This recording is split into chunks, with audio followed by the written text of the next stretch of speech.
Taghoseze la onu Taghoseze Osyomo no yomo no Obusebe no se Taghoseze la onu Taghoseze Osyomo no yomo no Obusebe no se Iye biyo Osyomo ngoma Osyomo siyoma Osyomo benonia Onagase tiakioma Ikudia noroba Udia ge norowe Norakara kiboje Onamagi kumegbe Akino pe udi Geva ya mabira Ije biyebe Ije biyebe Asobya mesebo Taghoseze la onu Taghoseze Osyomo no yomo no Obusebe no se Taghoseze la onu Taghoseze Osyomo no yomo no Obusebe no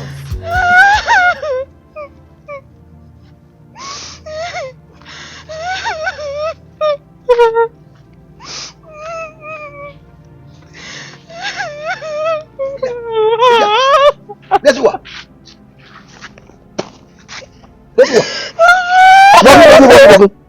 What's it?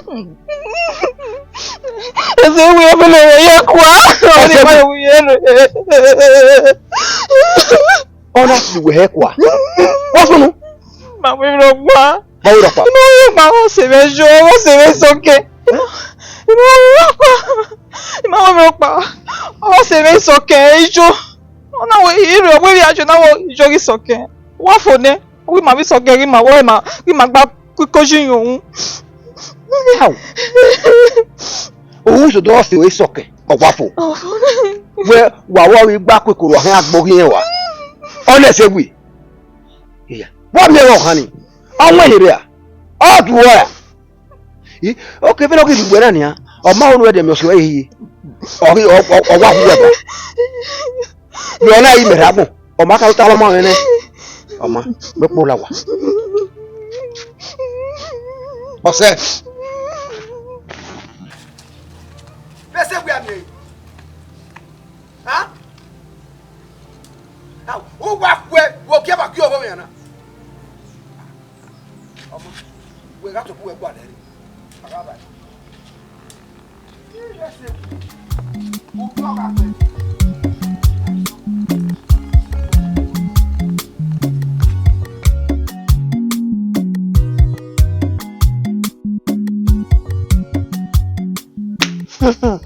Osemi. We be sunu na. Na kosa no de. We me ho a. Ima ho wo sunu. Na kosa no de. Ina me agesi wa wo mu hia nyam. Oviahon. Me de te se wi hu ene. Omu ye yan.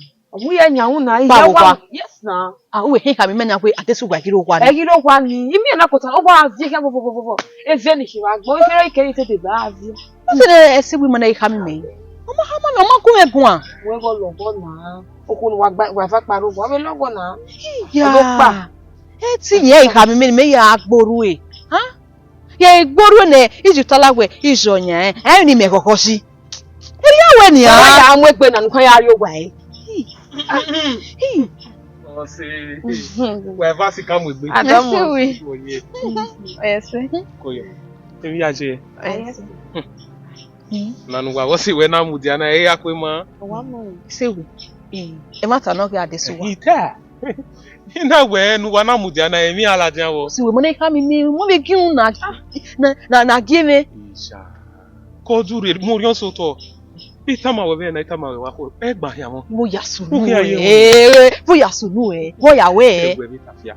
Je oni gbera ni. Ọ̀rẹ́ mi ni. Ọ̀rẹ́ mi opa ni. Ge bi no iwaje na ni. Bi no jina. O de go wa ni. Okin o. Oze. Ina we no ya avie. Okoko ni na ku wa. Use dian. Igba se. Use na. Se ku iku mekun a. Oni de ma kwekete. Wo do. Why do? Asame, wela water ne now. Modo. Wela water ne. Kakaboni, I was talking on Bokinya, one in here. Bonyawa. Save! Agwale na ya yo kan ubi. O ubi. Na kan na we da bi se. Ala we da bi se. Anyway. Yeah, I think we knew you. Even no really knowing. You see? So far knowing now yet. You guys are meant to be. Exactly. Okay. Nobody will go to the now. No, we wa go koko. Na ewe ya adore utana. Ya dede no remedio wa. No. Ya no ero. I ma po lu ko ni. Ni ma se ti ro. Ya no ero. Lisa. Imudia he. Oma. Nwewe obi awe ina ni. Ya papa. Nwewe we kale. Ite. Ya le ko we.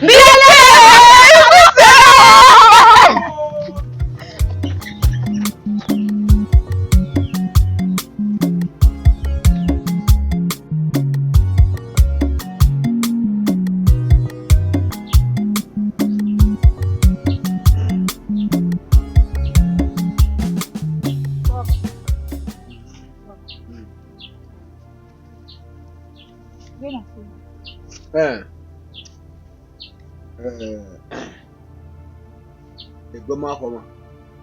Atubo awon. Ere do yata. Papa. Ono se na so do ko le yi na.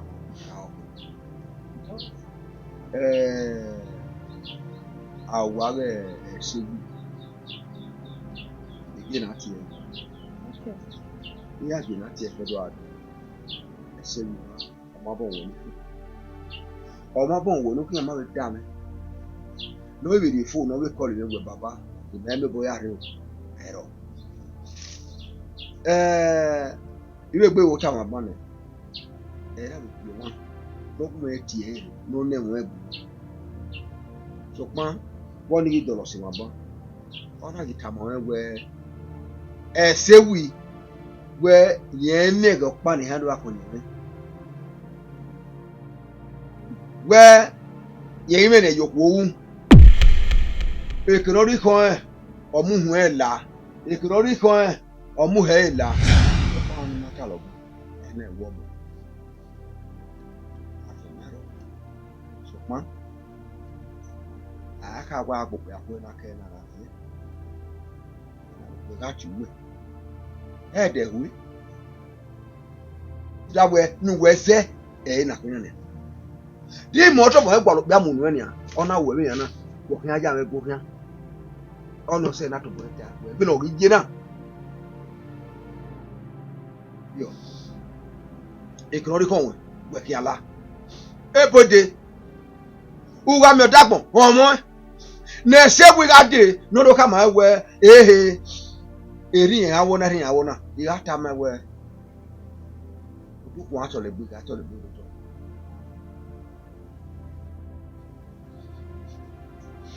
You, Papa.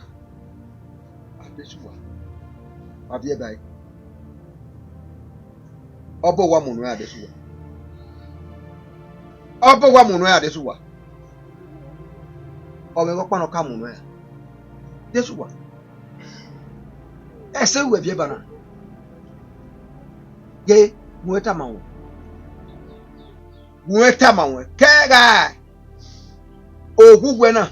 Una roene esewi ana mewe esewi ona pa wenya we jeda mother ona dale okay owe egwa be esewi ariowa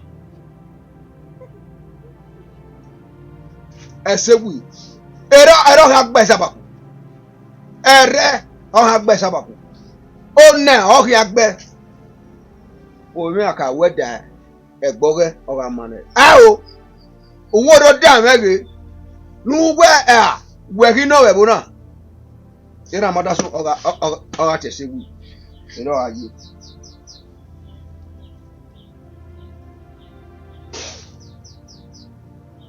enu ni anwe bi na he atie bo bi na ya na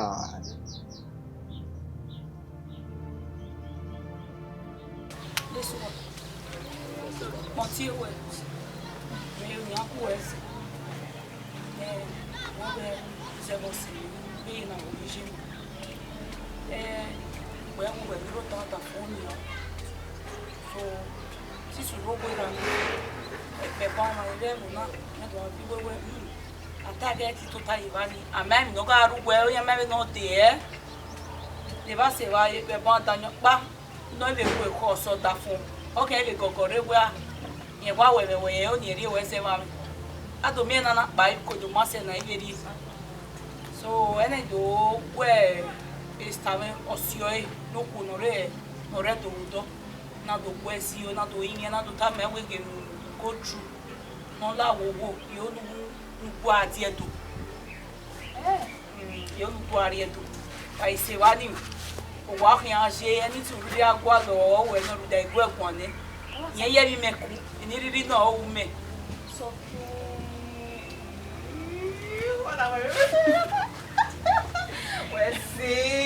Você querer nikin na, você querer nikin. O vai te wa wona ni me. Wani na we no se na. Ase mo kin na. Ye gi yo be ro no ari. So Buhari edo enu onu I say wani okay was from who start from somewhere. Ori me no ro we si me ai vebo na. Si me si ai vebo na. Mo the queen of the village. O we te queen of the village. O we si yeah, who can me so far make who are making me proud, make me proud. Wa so do am ye wa me ga wu gwe o ma me ta fo no mama no ye mi gwe o ti ati su wa na hina ati su wa na me ati wi ye be gba ne imi ya be gogo le le wi ye lo wa le ka ito ka me we na te gwe o e ya fi o ge na pe ga eri awese so e we ta ma we o e gori o sa bo pa we se o mo ma se e gori e we ni ta ma we when one you want to cook you me na there e ya fi we ne opinion never do ke we ma na we go tell ni ma ya ma mi ye akin okay ya mi si we bye yo ije o amena ti ma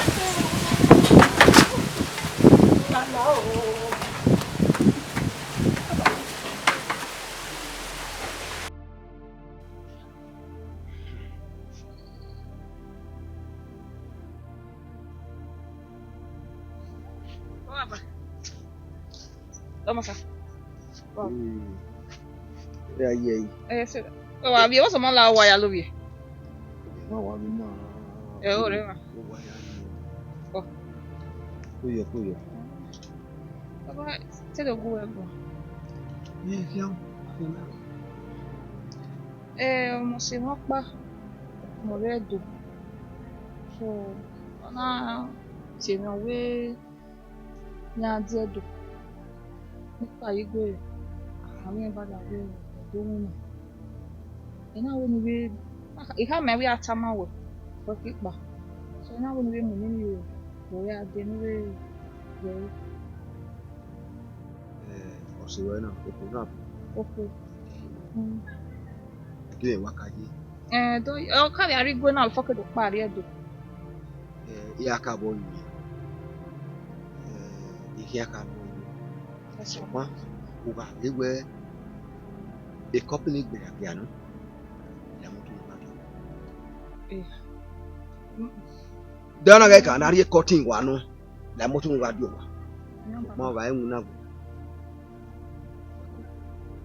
Bí ká bọ́ bí kẹ́ ẹ́ dé òkú ní rà dókòó kó dán wa gbọ̀n.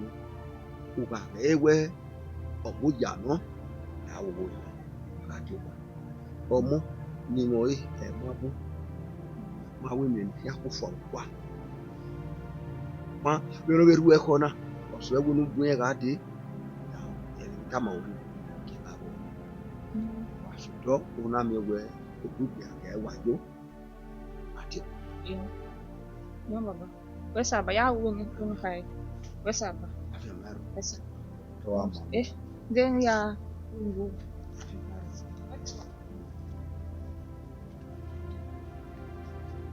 seguir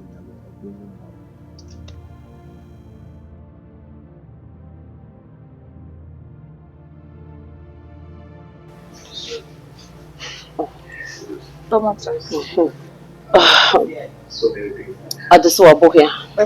Koyo. So far so good. Women are here now. Seven carry tamawe. By the grace of God. Oh wow, you know.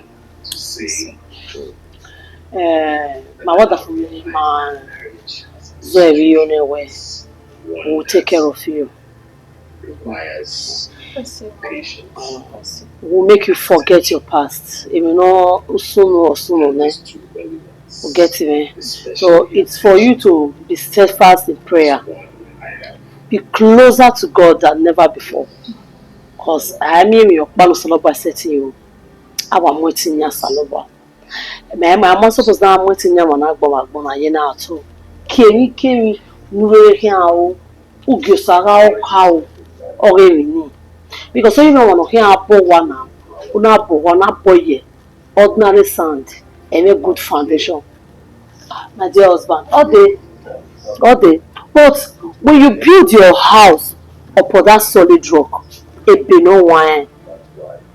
1 year way, a mini, you woonie, or your door, when you will not hear we now, Kiri came who hear the Tago in you saloba cow. When we make now.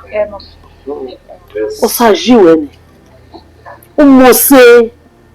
Mose kakabo. I will advise you.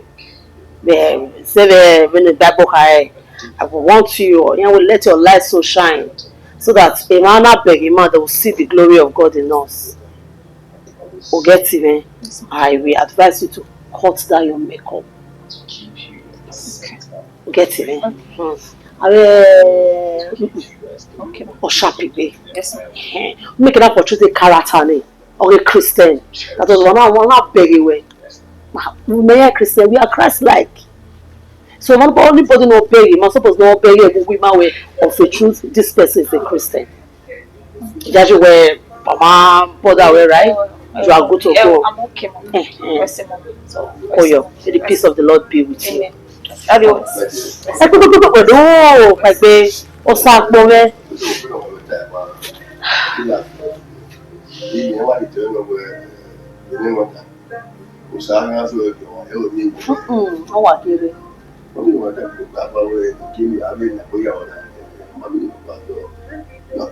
Yes.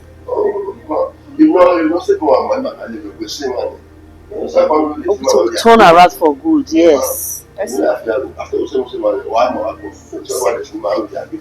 said. Yes. For your my dear. Mommy, where's Oh, yo. Oh. Okay. I'll do just that. 1 second. Only worth it.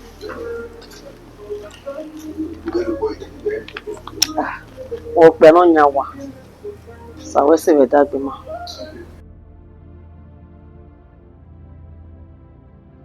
Jesu me okai koma, yon pa konko na bege, yon pa gbinigbina na bege. Jesu me okai koma, yon pa konko na bege, yon pa gbinigbina na bege. Oh, Jesu, Oba yewu. Oba no simi ohomo ne miaze. Papa ire dori ekpo menu, ire dori uro menu. Zero oba no hin.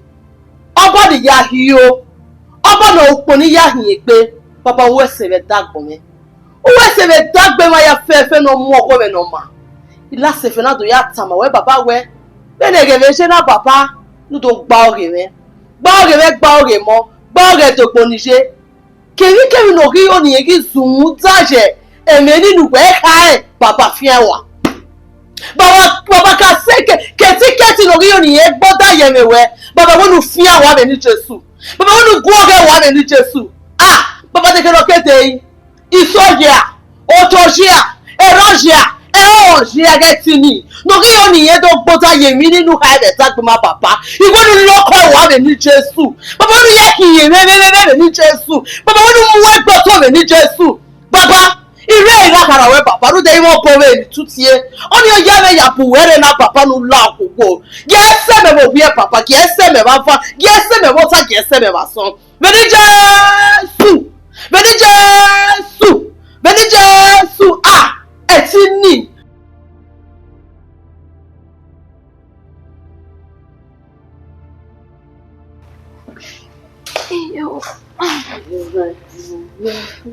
Come on, Labo. How was the night? Fine, ma. Go. I hope you are fine. Yes. 7 time away. Jaju Nero. Ije, mommy wa nero kakabo. So papa no we nana so. Ere ni ke wa go. Area wa we say. Yeah, we pray without ceasing. Anytime, any day. Also for my wa vonero. But mommy, Egbeuyi no we nana so me say wo ma maybe there's fire on the mountain. We ni sunu. Amana legbe Wow. Even when I get it wrong. Even when I get it wrong, as a good Christian, then almost on my loaded or a room. So I'm not getting my fear boys to come one going there. I could walk here so on the room. We can't never cook back here. What me is we make a low area. Don't Anna. Koyo. What's the mommy? A Bible verse in the menu. We quit here. We're sure. What about to see? We as a Christian.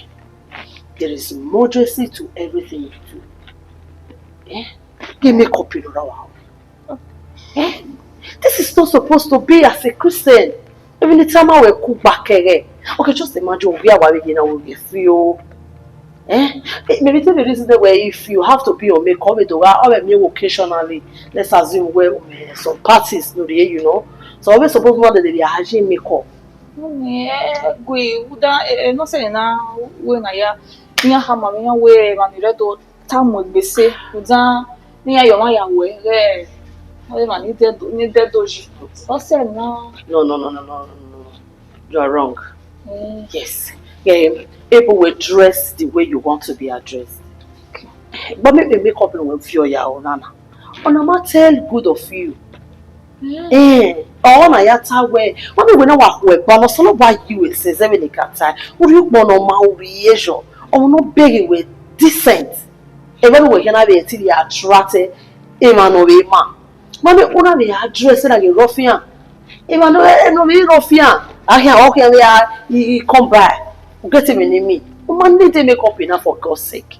If people face in the media, when they reason in that okay, can you mark different web? Mana web anybody? So what? I'm not going to pay you. Aha. Oh wait, we supposed to about that one. A Christian. Is that taking? Okay. Mommy, watch I know cut her off. Okay. And makeup, you don't need it at all. Okay. Especially you don't need it here. Okay. You understand it? Okay, good. Listen, very well. Listen. Well, look, can I? Yeah? How can?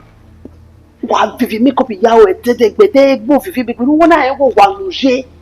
If we quarrel, or Tafeno Yawa, or no one, Mama. What are you trying to do?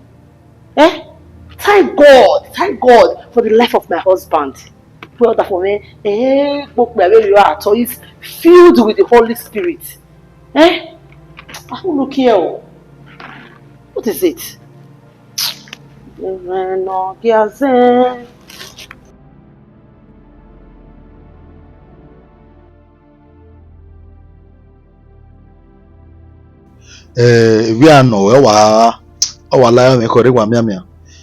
Imagine this water. Adesso. Salubo. Yesu agira bona o oriedo. Edo rigio. What is what we are said do it? You know, young mama do. Mama do. We was see menu. So, osie está pa no redo. What do okay. So he give no da fon ya o evedero. Okwo eve ya. Le do lore be bo no. Ene gwe osie está menu kon. On la wo no sunu. Ona wo ke do boro Ika me no di. O ya riedo. What's it what's up O se me no. what's what man ye nedo Me. Ibi okunoro wodo. O se o si estameni owodo je. O ye ti eri arun pala wa me wa yari egbe me ba ya. This one guy desien no na de okay ne. O do very me. man pass any abado ale nedo ke I don't watch and what na idea we wa ye idea Ayo mu me wa be fun o. Wa be fun o be na we fun ni na. Ate no ma wa we ri o be. okay me tell Emma be ho. Ika no we dero. Emma. Ma wa aru be de ne ko we hian. de na ba fi feel boy Me I feel where I deal with my senior brother. ba feel de for feel era mo bia you o ye mo bia o na senior brother But that's a mirror my vision. E gata. Ate ma gbo. You know, say pa na o city girl, you know, big girl. do go le bai Anya bai. okay wetin go le bai NEROW video. I didn't be senior brother yira o ma we me senior junior sister ma we me girlfriend de nu gba iwo But o be se we abi ya mo we. ai me gwa gwa ku ni ha Tie me o. gwa ku a O se we na be. me da me gbo e O se we nya ge bo we yan tie, we yan se ti o se we. O ka be ri okwo gari ata we. Married man before. O ka mo ku. e yari no gbe me na de su wa te aso bo mo se we na te gi e mi na de yari no gbe E se wo mama ade su wa. be me na gwa le fi ma bu gbe ba ko go be gbe na ni Sa bo awe we lerun. E koko na gu e na sa ba no ri no ma no le nu ya ma. okay we ma E o ima e ma wo e hin work. O ima e wa at office e be this one. era me woman ni da o da re a wo ye o du gbe na You know me be ko na we mu. ma mo fuck up You know ale. èmi amúbọ̀lẹ̀ mẹ́rin bẹ̀rẹ̀ rẹ̀ Me no ale. àmà wọn E wo mo no. ọ̀ẹ́ Oe. Me o ni le keke dero amebungbe wo ma de yo ma ga su si ona awa ye ku yesa wa kan ye babu ale. Ada ebe no. ẹ̀wọ̀ ọmọ wọ́ kí fi kan fi wẹ̀ Ebe ni o isi se na de ya cha e mo me. ó wọnú gwalè ọ́ ní sísẹ̀ náà lé lẹ́kọ̀ọ́ ọ̀gbìn náà bákà gwalè lẹ́kọ̀ọ́ náà mú wẹ̀.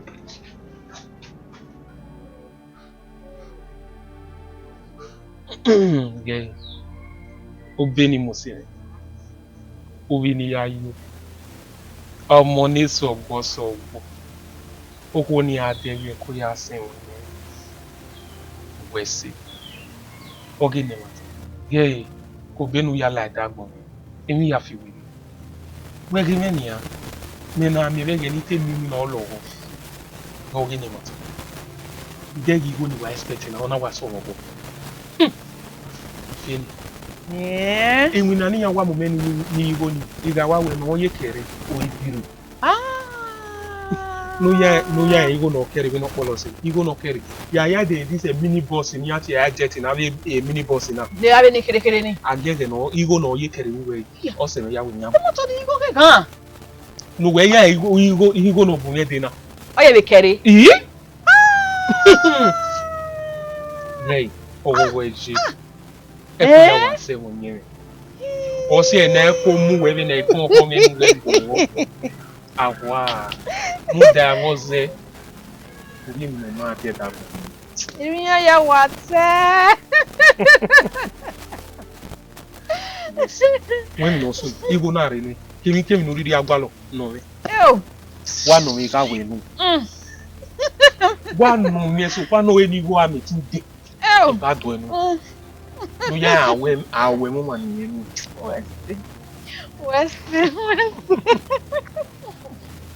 West esse àpò mi West dàgbọ́n mi. West. Ọmọ ni ya yi. Ọbẹ̀ ni mo se.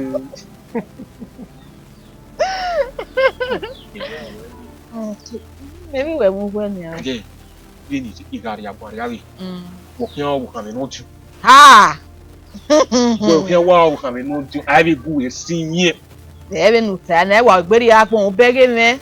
Ta ne mo yan no ti on. Ya dege. Eni na po give na do we okari oku o ma like on you. We give her. Iwa manage e. The first one we hina. Abi. We give her like you dare ni. Abi. Wo ri oku otion. Emi no ri ho we ya me. One and only. ya wa se unyiwe